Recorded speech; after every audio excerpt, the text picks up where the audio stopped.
introduction. I believe it's important to reflect both countries' positions here. So let's start with you. What are Azerbaijan's expectations from peace negotiations with Armenia?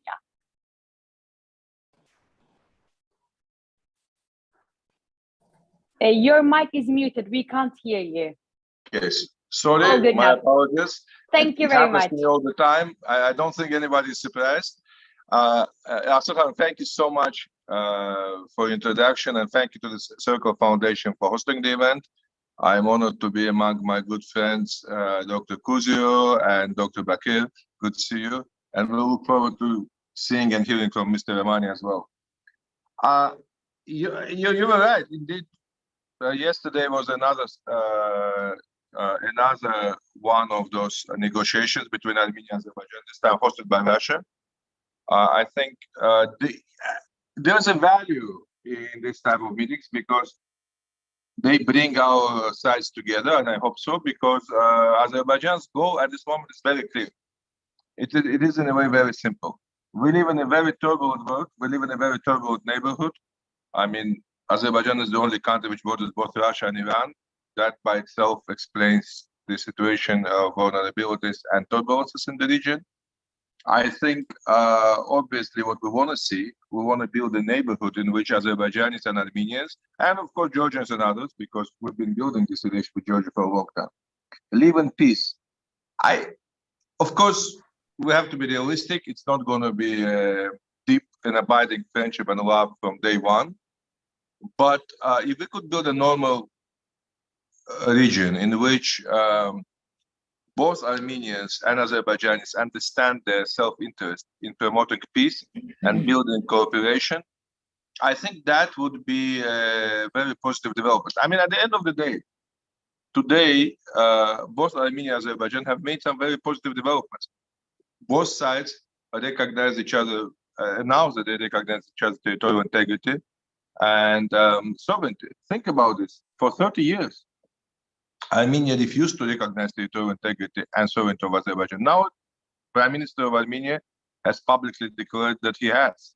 Azerbaijan has offered 5-point roadmap to peace, and that adheres to the very basic principles of international law.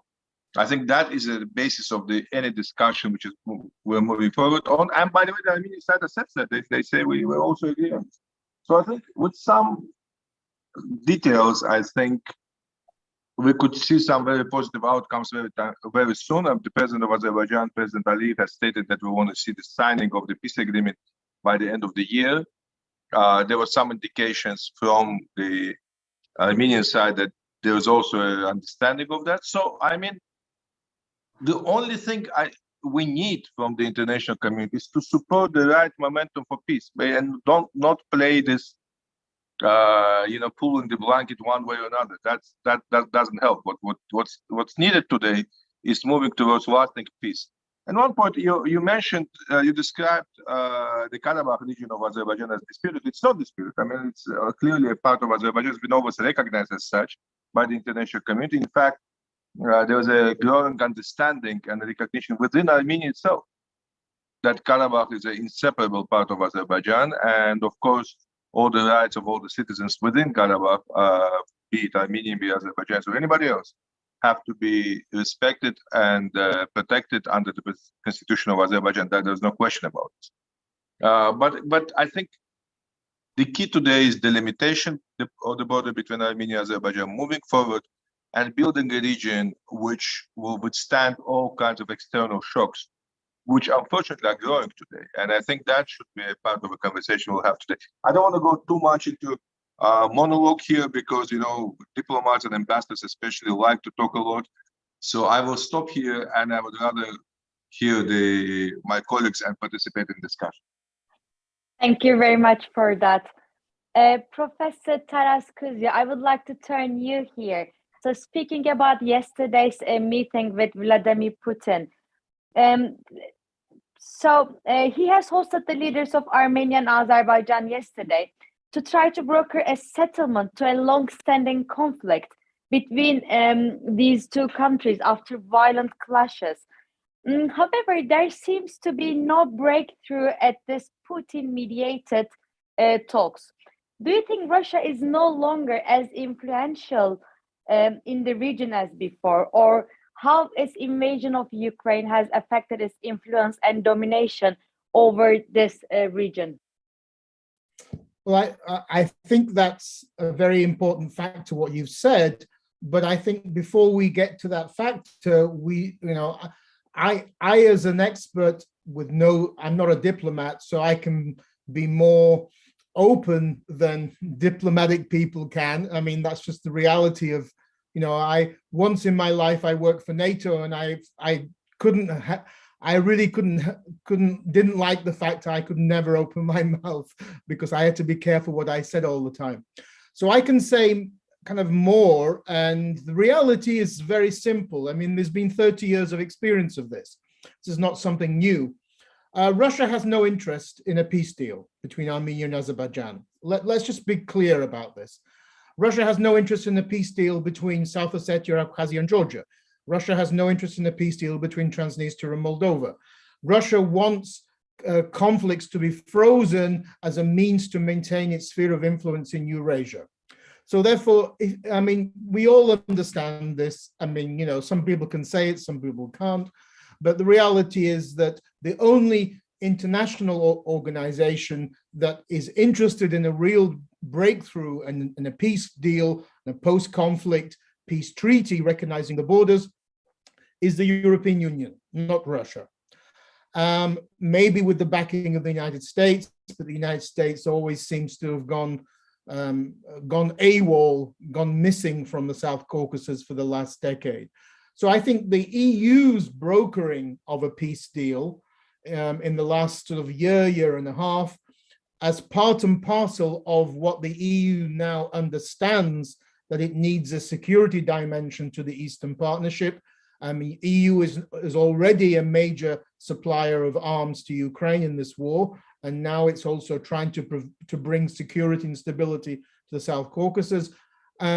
It might be surprising as a British person living in Britain to be saying this about the European Union, but that's where the hope is, because the EU has nothing to gain, but everything to benefit from a peace deal. You're right that Russia today is very weak in Eurasia. In de facto, Russia has lost its Eurasian empire. What we're seeing today is the second repeat of 1991, the disintegration of the Russian empire or Russian sphere of influence.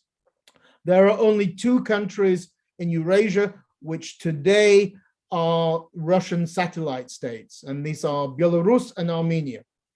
But even there, only Belarus supports Russia at the United Nations. At the recent vote in the United Nations condemning Russia's annexation of Ukrainian territory, only Belarus in the former USSR supported Russia. Only 1 out of 15 republics. Armenia abstained even.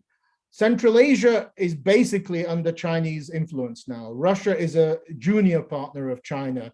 And we can see how Kazakhstan has completely changed in the last year, and where Russians moving into Kazakhstan, fleeing mobilization, are received quite negatively in Kazakhstan. So Armenia has a chance here. What is the chance? If Armenia, with the help of the European Union, is able to overcome its problem of recognizing Karabakh as part of Azerbaijan, as international law declares, then Armenia will benefit from that because it will be able to reduce its dependency on Russia. Armenia, until 2013, Armenia was linked to the European Union through the Eastern Partnership. It then withdrew from the Eastern Partnership and moved towards the Eurasian Economic Union. There is simply no competition. Armenia would get a lot more for its economy, for economic growth, trade, if it was linked and had access to the biggest customs union in the world, which is the European Union. The Eurasian Union is nothing in comparison. So the benefits to Armenia from a peace treaty and from moving forward as part of Europe, joining Georgia, Moldova, Ukraine, and Azerbaijan, looking towards Europe, I think would be very, very important compared to what's happened in the last 30 years, where Armenia has been completely dependent on Russia, and where today practically as many Armenians live in Russia because they're looking for work as live in Armenia. I mean, that is not all Russia will provide for Armenia is economic stagnation, not economic growth. The European Union will provide economic growth, modernization, fighting corruption, and support for Armenia's democracy. So I think all of these factors come together with signing a peace treaty, and all Azerbaijan is asking for is that the former Republican boundaries, the boundaries between the Soviet republics, here Azerbaijan, Armenia, be recognized as international borders. I mean, this has happened everywhere else, but unfortunately there are two countries, Russia and Armenia, which have irredentist nationalist groups, and they don't want to recognize those former Soviet boundaries as international borders. But that is the way to go forward, and it would be beneficial to Armenia if it did that. And it would be a way for Prime Minister Pashinyan to overcome that very strange pro-Russian Armenian nationalist and Armenian diaspora lobby.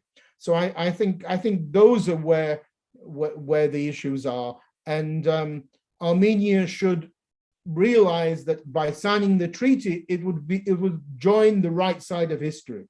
It would overcome its 30 years of stagnation with its dependency on Russia. I'm happy to answer any questions on those issues.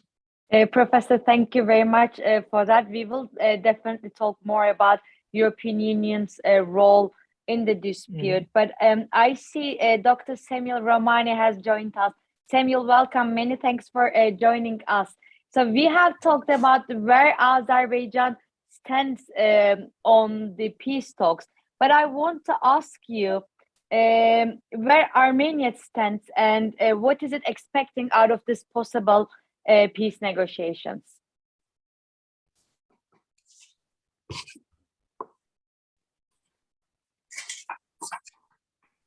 Yeah, so with respect to the Armenian position on those peace negotiations, I think first and foremost, I think the Armenians want to have a situation where the escalations that we've been seeing on the border, really since the 2021 and 2022, so for a little over a year, do not regenerate themselves and do not escalate themselves into a hot war, to a much more intense conflict along the lines of what we saw in the fall of 2020. I think that Taras Kuzio is absolutely correct when he says that Russia does not want to resolve this conflict because a frozen conflict suits the interests of the Russians.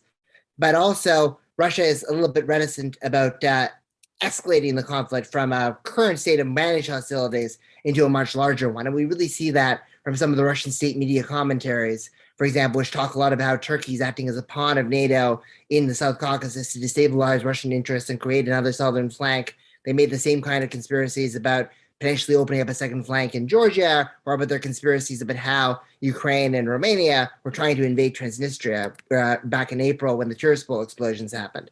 So the Russians and the Armenians are probably aligned on that one common goal to make sure that any hostilities that we see moving forward are quite managed. And one of the reasons why Armenia is so concerned probably about a new escalation right now is because it realizes that Russia is not a reliable ally and a reliable partner.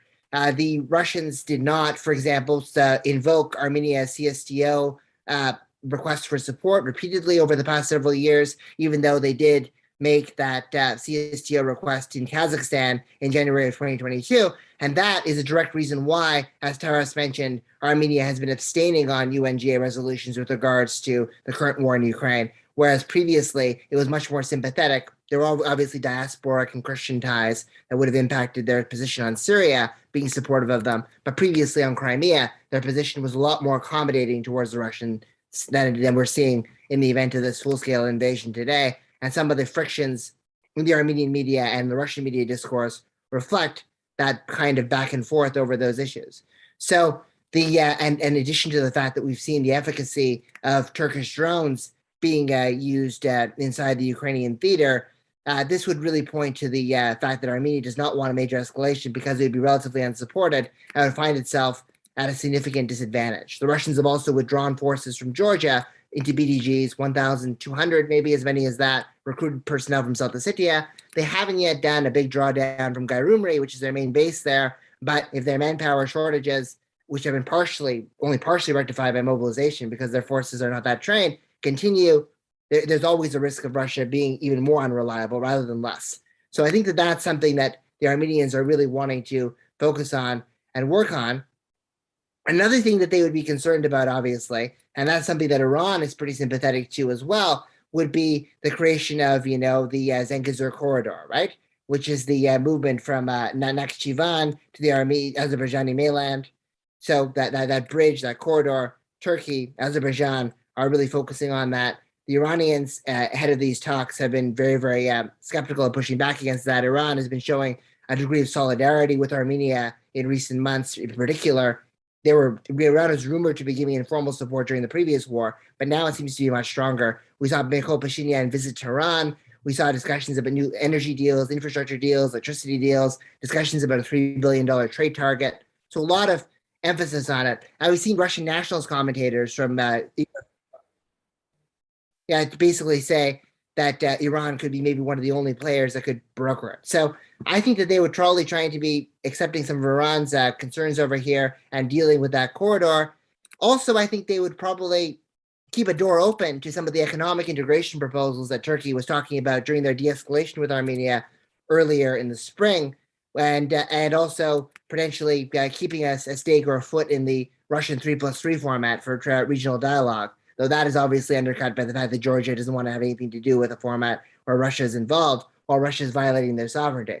So there's a lot of moving parts here. I think Armenia is probably not going to obviously make any kind of sweeping concessions on Nagorno-Karabakh in terms of recognition of it being part of Azerbaijan or surrender of territory. That would not be in Pashinyan's domestic interests at the very least, but at least because nationalist base would alienate him. But I think that Armenia would be trying to limit the scope of some aspects of Turkish-Azerbaijani integration, and more importantly, prevent them being caught unprepared with a reignition of this conflict in a much bigger way. Thank you very much for that. And speaking of Iran, I would like to bring in Dr. Ali Bakir here. Ali, great to have you on today's discussion, and many thanks for joining us. So another important actor in the region is Iran. And as Samuel mentioned, it has opposed to the Zengezur corridor, and it also, to an extent, supported Armenia in the conflict with Azerbaijan. And it has warned that it would not allow any seizure of territory from Armenia by Baku. So Pashinyan is visiting Iran today to sign several cooperation agreements. How do you see Iran's involvement will affect the normalization process? First, thank you very much for inviting me for this very important and timely panel with such distinguished guests, His Excellency Professor Faras and Samuel Rahmani. Let me first lay the ground, if possible, for this theme, because we have been a little bit pessimistic. I'm sharing, of course, some of these trends, but we have also to highlight positive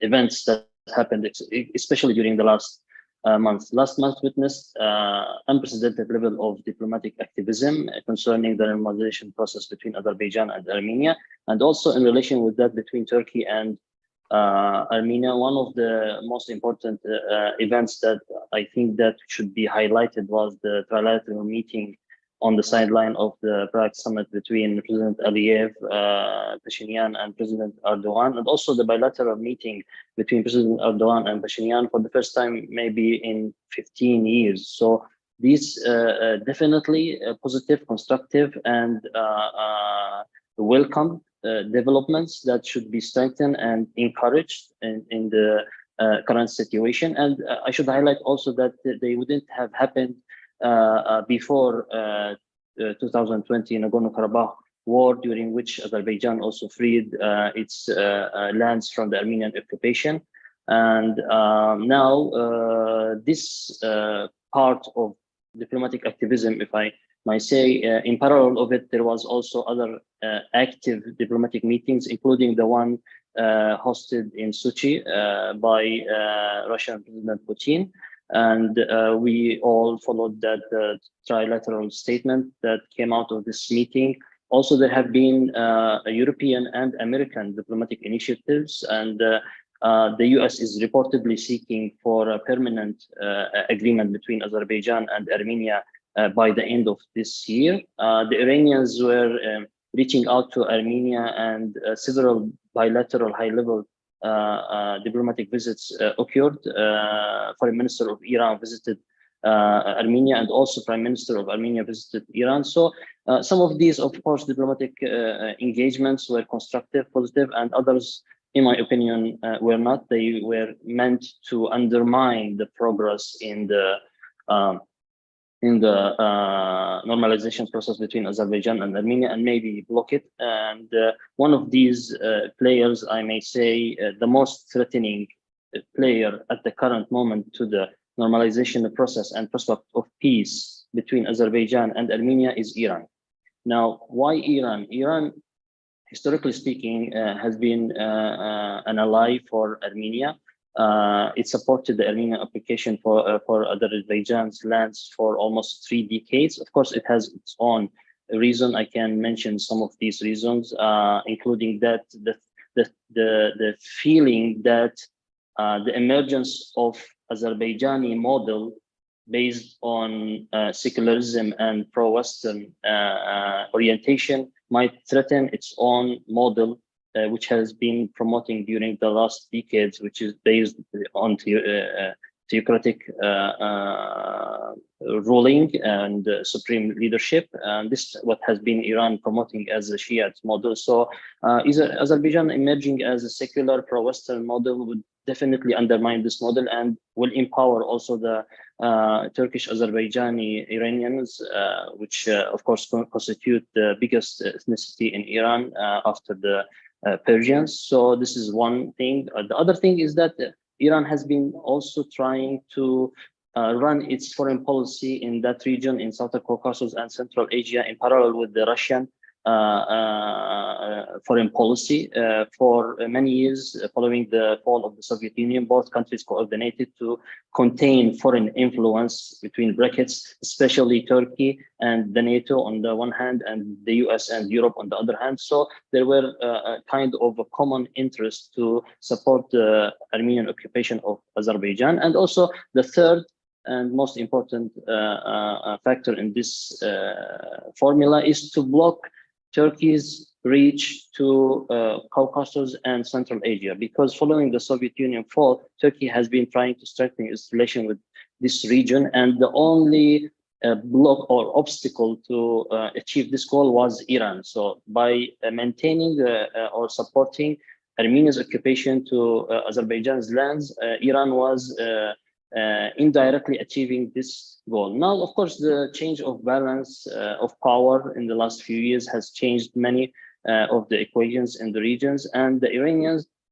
they were caught by surprise during the 2020 war, and they couldn't intervene effectively to help Armenia because of their internal situation and because Turkey was a rising power in that region. So unlike Russia, which kind of benefited even from that war by let's say putting one foot in Armenia and the other foot in Azerbaijan, establishing economic agreements, buying, exporting more weapons to Azerbaijan, and gaining political influence. Also, Iran almost lost all of its cards during that war, and now it has been witnessing a rise of Turkey's influence in that region. So Iran is very sensitive and is not only trying to freeze the equation like Russia was doing right now, but also actually trying to reverse it.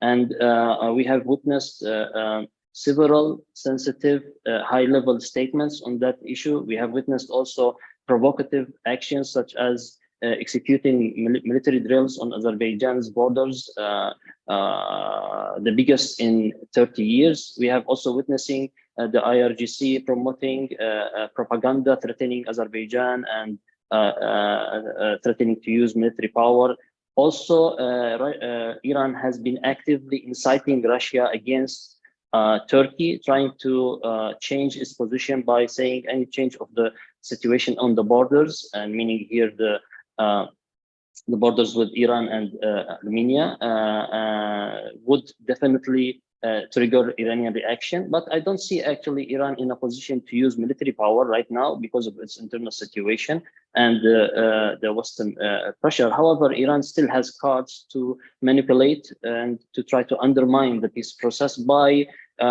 trying to push the Armenians not to agree on any a process that will end in a deal that will achieve permanent peace, obviously, because they will be isolated and they will not be in a position to gain anything. So they are trying to empower Armenia by hindering or slowing down the process at the current moment, waiting the right moment to intervene and change the things on the ground. But I think the current situation and a balance of power between the players and Russia's also position in Ukraine, which is very weak, wouldn't enable Iran to act unilaterally in a way that would change the situation. So it's better for Iran and also for Russia to join the efforts to support the normalization process and achieving permanent peace in order to benefit from it rather than to counter it and stay isolated. Now, also, I agree with Professor Taras with much of what he said, but also we have to take in consideration that Russia is not as strong as it was before, and Russia is afraid of escalation that would lead to losing its influence completely in that region. So it's maintaining a kind of balanced position right now, 1 foot here, 1 foot there, and at the same time, it wants to benefit from any possible de-escalation in the region. So that's why context on economic projects that would be established there with Turkey and Azerbaijan is proceeding in that way. Also, I'm not sure that the Europeans are so much willing to achieve permanent peace. Yes, they have an interest actually to undermine Russia's influence and decrease Moscow's influence in that particular region by playing a bigger role. But at the same time, they don't want Turkey to fill the gap by increasing its influence. So it's a kind of a complicated situation where they want to limit or contain Russia's influence, but they don't want Turkey, which is the natural player in that region, to increase its influence. So we're having a kind of stalemate in that. And we should not forget that the Europeans, especially France and Germany, was one reason why Armenia maintained its occupation for Azerbaijan for 30 years or so. So I will stop here. I think that I took a lot of time and will be open to questions. Thank you. Thank you very much for that. So Turkey is an interesting country to bring here, as our viewers also ask questions about this. So I want to leave that to the after the discussion when we take questions from our viewers, and I want to move on with some more European aspect of this. So, Mr. Ambassador, Azerbaijan plans to increase energy exports to Europe, which implies an increase in the volume of oil and gas through pipelines and passing through Georgia. So, according to President Aliyev, the loading of the Baku-Tbilisi-Ceyhan pipeline will be increased for the export of natural gas, and the Baku-Tbilisi terminal, temporarily suspended at the moment, will be put into operation. So as the European energy security is at stake due to the sanctions on Russian gas, do you think this natural gas cooperation will ensure the peace and security in the region? Thank you. Thank you, Asylhan.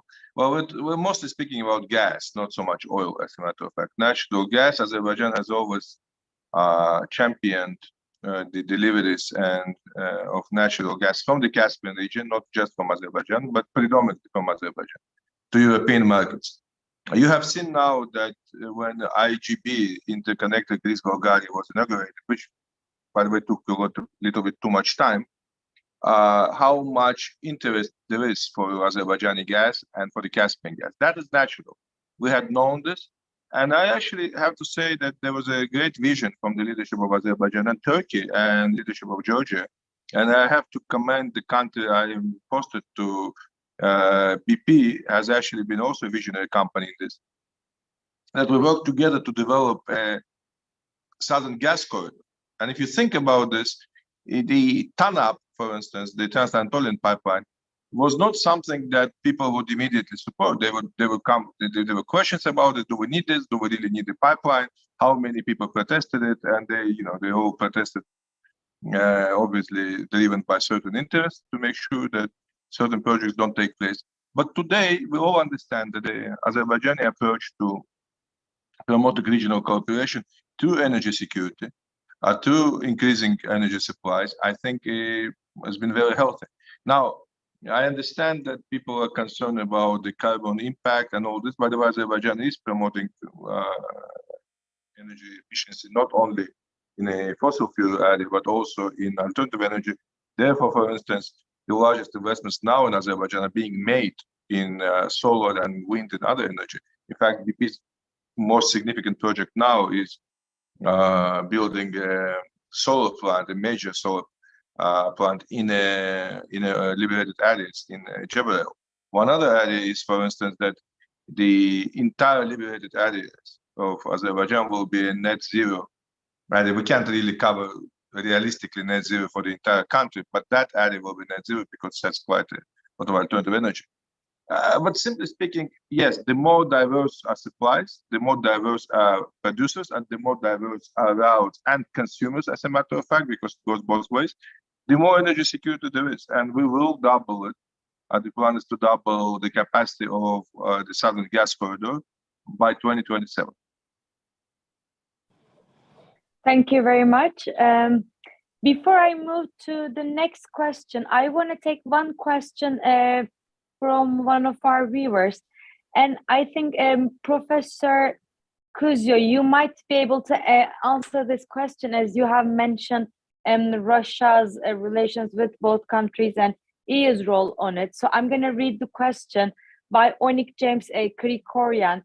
And he asks, many see yesterday's meeting in Sochi as an attempt by Russia to remind the EU and the US that it is still an actor in the region and will resist perceived attempts to oust it. Today, we also saw an announcement that the trilateral interparliamentary Armenia-Azerbaijan-Russia platform is being prepared as one outcome from Sochi.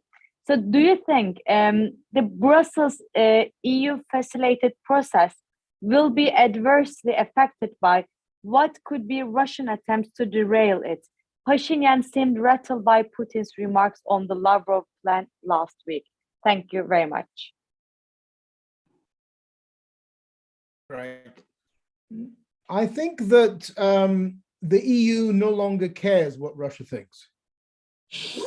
I mean, it's all changed since the invasion. Until in 2014, the EU was completely shocked at the Russian reaction to the Eastern Partnership. I think the EU was very naive about Russia back then.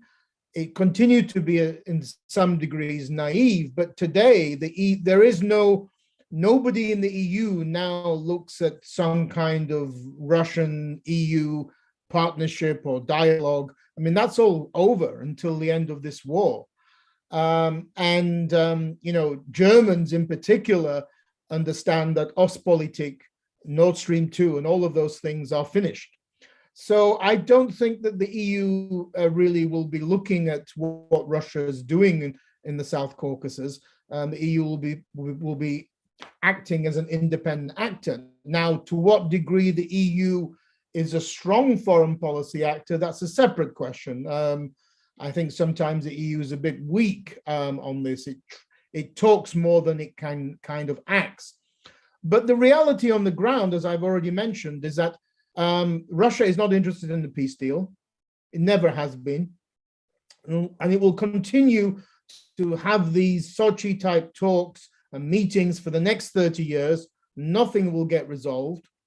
And so the reality is that if I was sat in Baku and I was in the Azerbaijani government, I would realize that it's either Washington or Brussels or both are going to help us break through.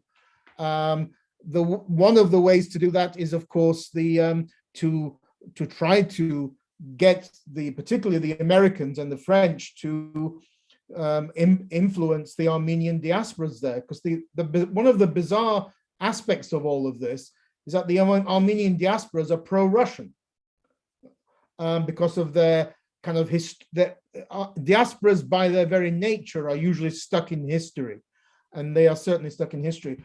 So that was my answer. But going back to the Iranian question, I think what's an interesting new aspect of all of this, of course, and why I think in the last week or so Azerbaijan has adopted a more pro-Ukrainian stance, is because of Iran's increasing involvement in the Ukrainian war. De facto today, Ukraine is at war with three countries: Russia, Belarus, and Iran. It's at war with Iran. Iran is directly involved in this war. And today there was press reports that Iran is preparing to supply even more missiles and drones to this war. And therefore, one has to ask what is going on there. And I think the only reasonable understanding is that, there's no such thing as a free lunch. So the only thing that Russia can give to Iran is to help it become a nuclear power. And that's going to be dangerous for the region. And secondly, Iran obviously now is interested in supporting Russia directly in its campaign to, as it were, destroy the unipolar world and bring some kind of multipolar world. So Iran is acting aggressively and in support of that and openly, whereas China is not doing that. China and India are sitting back from this conflict. And that's a new development, and that will also explain why Iran has become more aggressive towards Azerbaijan and more aggressive in trying to prevent a peace deal taking place. Iran sees all of these things as part of one package, as it were, that if Russia is defeated in Ukraine, which I think it will be by next year, then that is going to be bad for Iran and bad for the South Caucasus and its influence in the South Caucasus. Thank you. Thank you very much. Ali, would you like to add something here? I want to turn to you.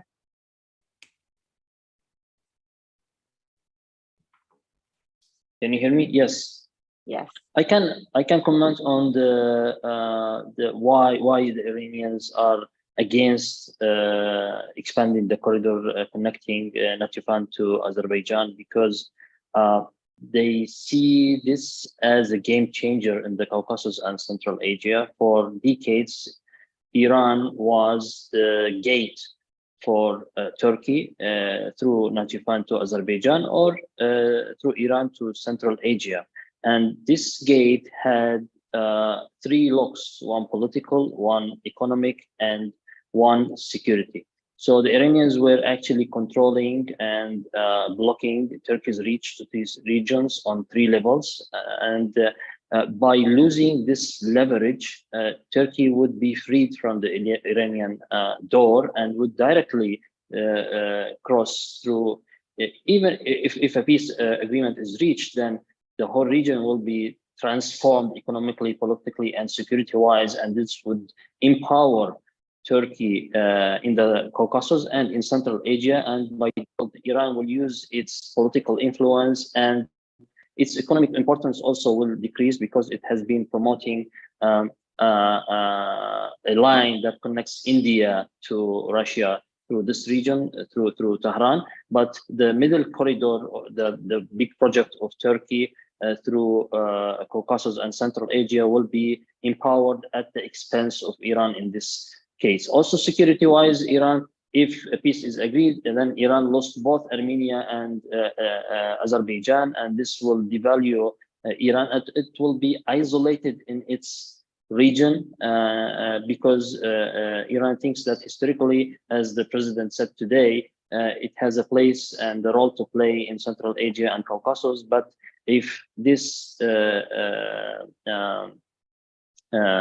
project is achieved, then Turkey will have the upper hand, and Iran will be also isolated, security-wise defeated, and economically devalued. So that's why Iran fiercely opposing any kind of change of borders or connecting Nakhchivan to Azerbaijan, and it will defend this unless Russia is defeated, or Russia plans also to keep the situation frozen for the next 100 years, probably then the Iranians will still oppose this project. Thank you very much. So another question from our viewers. Turkey is an interesting country to bring up here, they say. So Samuel, I would like to ask this question to you. While Azerbaijan's concerns are understandable, isn't it possible that Armenia and Turkey normalization could have a positive impact on Armenia-Azerbaijan relations? What is the perceived danger of Armenia and Turkey normalizing relations now that the 7 regions around the former Nagorno-Karabakh Autonomous Oblast are back under Baku's control before an Armenia-Azerbaijan deal is finalized? Or is it just about considered incentives?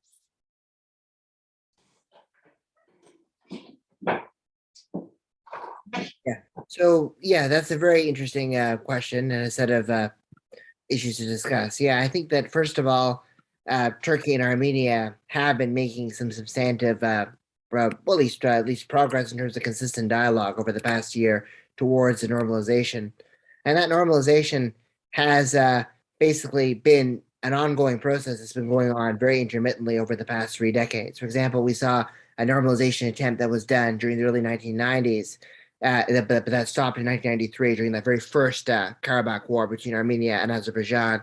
Another attempt had been done, also brokered and supported and encouraged by the United States and Europe, was done in around 2008, 2009. That really stalled and fell apart. Now we're seeing the third kind of normalization attempt, first of all, that happened with the aftermath of the Second Karabakh War. So it's important, first of all, to say that Turkish-Armenian normalization processes, in spite of all the issues and disagreements between the two countries over the course of the past several decades and century, if you go back to the Armenian genocide, have been making intermittent progress. The difference between these negotiations really since 2020 is that Azerbaijan's lobbying against this kind of normalization has been a lot less pronounced, to the point at which even I've been seeing some in the Azerbaijani space more even an openness and willingness to support it. So that's kind of just a bit of a distinction. So I don't think that the Azerbaijani view right now is that Turkish and Armenian normalization is unmitigatingly problematic. I do think that, however, it's been very difficult to pair any improvements in our Turkish-Armenian relations with a broader resolution of the Karabakh issue.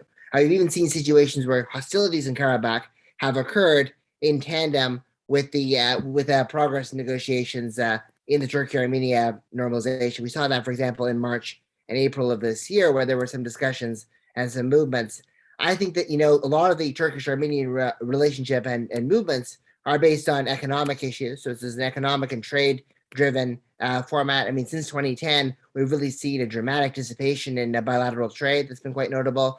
Also, the opening of land borders for nationals and travel and free travel has been another thing that's been important. So travel and business and facilitation. So given the fact that there's a large economic dimension to the Turkish-Armenian normalization that is largely independent per se of Karabakh, I think that Azerbaijan is more tolerant of it, and these two processes may not necessarily align with each other over the course of time. That's just another point that I wanted to make. Ultimately, I think that we've seen how would Russia, for example, feel about the issue of Turkish-Armenian rapprochement? I mean, obviously, Russia, to some degree, is wary of any kind of Turkish involvement into its perceived sphere of influence and might try to do things to undercut that. And we're seeing that, for example, also with the same kind of suspicion that Russia has viewed Turkey's growing and strengthening relations with Central Asian countries, whether it be through formats like the Turkic Council, whether it be bilateral outreaches like what Turkey's been doing with Kazakhstan and Uzbekistan in particular. The Russians have sometimes viewed those with quite a lot of trepidation and speculation. But I don't think at this moment in time, Russia has a coherent strategy or even a kind of a capability to really derail this process. So it's choosing, at least officially, to welcome it as part of a step towards the three big neighbors, three regional powers format that Lavrov unveiled, the 3+3, as something okay. So I think that Russia's probably not going to stand in the way of it either. but that's where I see it. I think that there's progress there. I'm a little more optimistic about progress, at least in the economic side, between Turkey and Armenia breaking forward than any kind of agreement of the legal status of Karabakh. Thank you very much. Mr. Ambassador, would you like to add something here? How does Azerbaijan see the normalization between Turkey and Armenia? Yes, of course. Thank you very much for your thoughts. I mean, nobody is discussing the status of Karabakh. Karabakh is a part of Azerbaijan. This is not a part of a discussion. Discussion today goes about normalization between Armenia, Azerbaijan, and the two states. Of course, Azerbaijan supports overall normalization in the region. Let's take a little bit of a bird's eye view. Let's move back a little bit. When we talk about the corridors in the region, we're not speaking about the corridor. I mean, for instance, when we were speaking about the corridor, a pipeline going to Georgia, we were not talking about pipeline between Azerbaijan and Georgia alone. We were talking about the greater region. Azerbaijan connects the regions with Black Sea connected to the Caspian, then Mediterranean, now Adriatic Sea. We're creating a bigger geography. We support, of course, normalization between Armenia and Turkey, but that normalization is a part of a greater normalization. What is the point of opening the border where it becomes an impasse on the other side? In fact, what Azerbaijan offers, and I really appreciate the support from Turkey and especially from President Erdogan, is actually not just opening our border with Armenia, but opening the entire region, making Armenia, along with the entire region, more prosperous. We're talking about a regional perspective. We're not talking about nitpicking one border over another. I think that's a fundamentally very important thing, to look at the wider perspective. In fact, we're not speaking only about Turkey and Armenia or Azerbaijan or Armenia. We're speaking about the wider region, Central Asia connecting to this part of the world. And I think Armenia would be one of the main beneficiaries of this kind of inclusion. For 30 years, Armenia, which had not become an independent state fully, despite declaring its formal independence, has always been saying we've been isolated, we've been excluded. Now Azerbaijan and Turkey offer inclusion for Armenia, but so far we see very hesitant acceptance of that. I wanted to go back also to the question of Mr. Kirkorian, which he asked about EU and Russian mediation. Obviously, those are parallel processes. I mean, both of them could be positive. I mean, whoever wants to contribute to peace, that's a very good thing. I think they're a little bit, the process which takes part with Russian support, including, for instance, the Deputy Prime Minister conversation, is a little bit more detailed. I think the greater picture is the one which happens in Brussels, hosted by Charles Michel. And I think both of them are useful. We have to understand that Russia is a major presence in the region. Again, Azerbaijan is the only country which borders both Russia and Iran. It's our largest neighbor. We have to understand that this is a reality on the ground. I mean, as much as we, there's a lot of thinking, there's a lot of rejection, there's a lot of wishfulness, but the reality is on the ground, and we all see that. But there's something very interesting in the question Mr. Kirkorian asked, and that would be my own call for many people. We should stop thinking about our peace and our relationship as a product of someone else's interaction.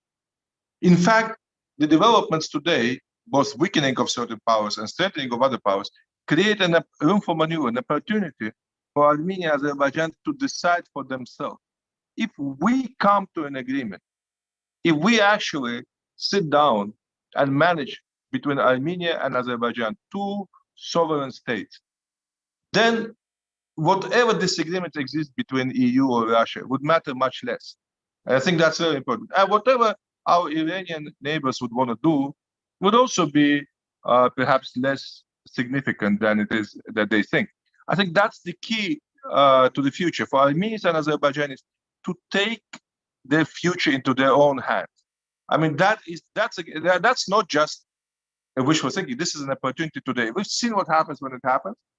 And these two nations today, if they move forward, if there is enough political will on the Armenian side, we could determine our own future with support of EU, maybe with support of Russia, maybe with support of the United States, but not dependent on what they think, dependent on what we think and what we want. And when I say we, I mean both Armenia and Azerbaijan. I just don't mean Azerbaijan alone. One point on Iran, Iranians are our neighbors. We share a long history, we share a long border, and all this. There was a lot. I know some of my Armenian colleagues often try to pretend and present Armenia as a beacon of democracy.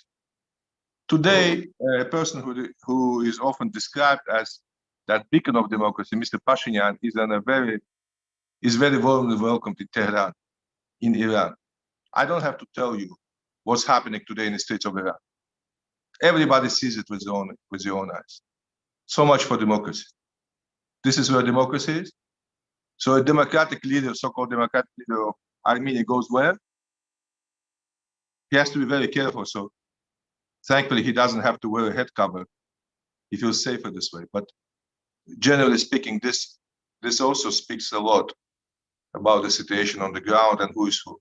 So let us not pretend. Let us not jump from Nancy Pelosi to EU to Moscow to Tehran.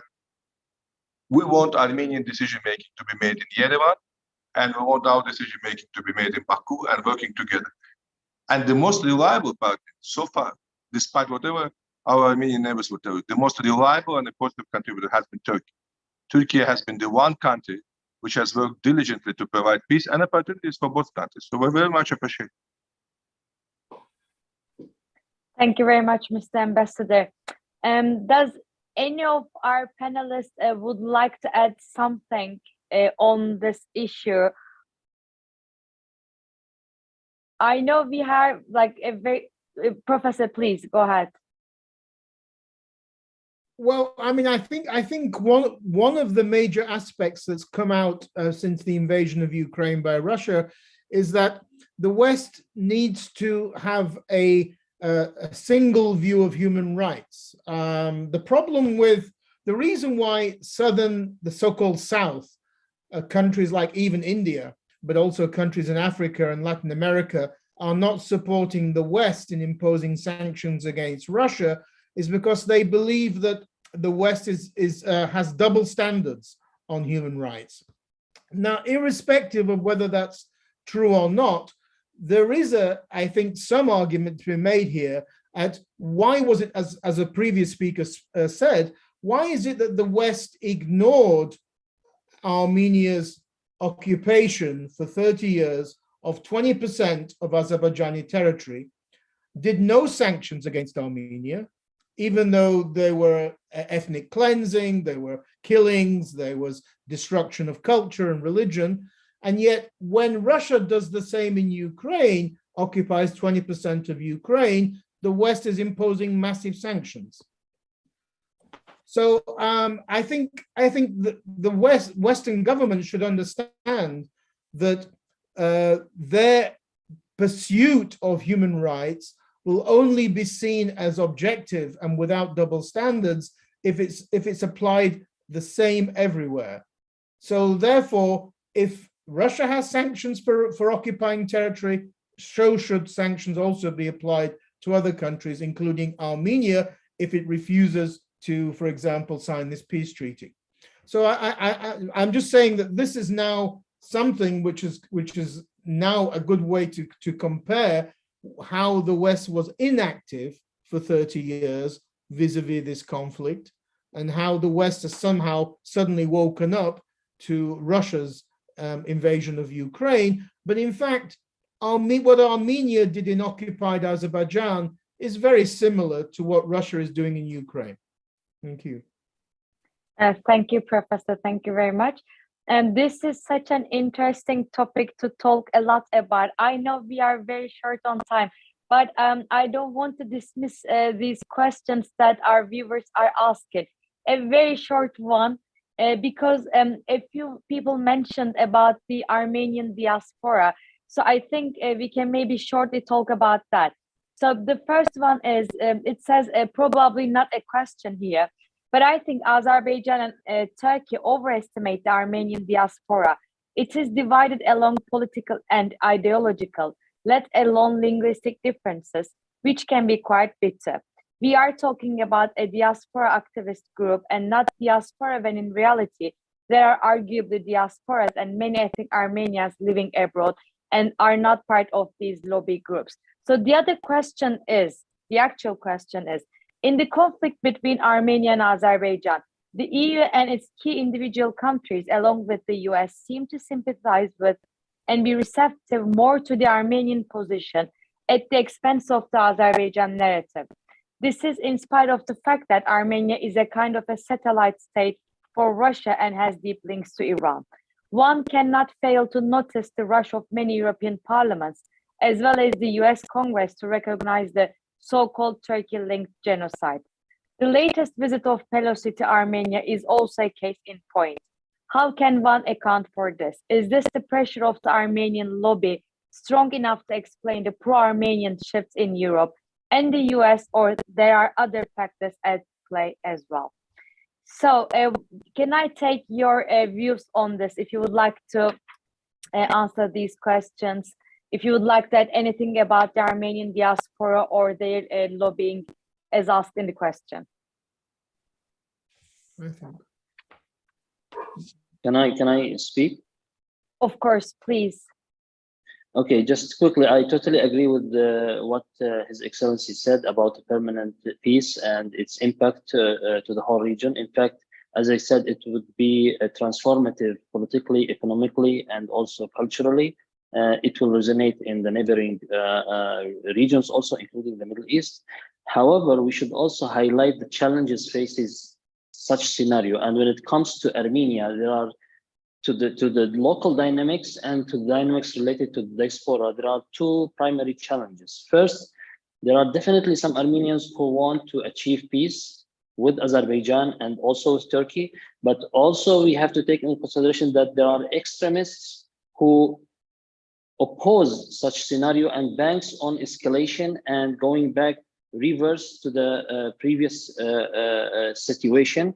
And these extremists are active, powerful, and they tried also to overthrow the current prime minister in a military coup, if you remember, a couple of years ago. So they are still there. These constitute an obstacle to Armenia to reach also to progress in normalization and reach peaceful agreement. Second, the diaspora. No, we are not overestimating the power of the diaspora. Yes, they have their own problems, of course, but when it comes to supporting the inside extremists, they are united against reaching peace with Azerbaijan. They call for taking back or occupying back the free territories. They oppose peace with Turkey. And these are powerful in terms of influencing the political decision makers in the US and France in particular, among other European countries, and they have been an obstacle before. So yes, they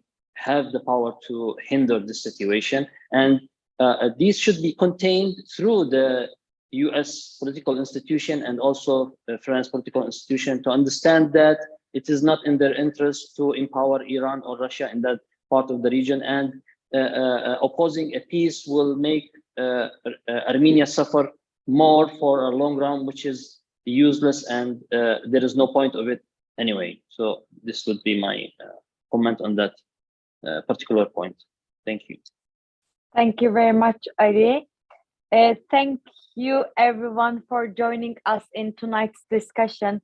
Thank you our viewers for joining us, but I would like to thank our panelists, Mr. Ambassador Elin Süleymanov, Azerbaijan's ambassador to the UK, Dr. Samuel Romani, Associate Fellow at RUSI, Dr. Ali Bakir, Non-Resident Senior Fellow at Atlantic Council and Assistant Professor at Qatar University, and Professor Taras Kuzio, Professor of Political Science at the National University of Kyiv Mohila Academy.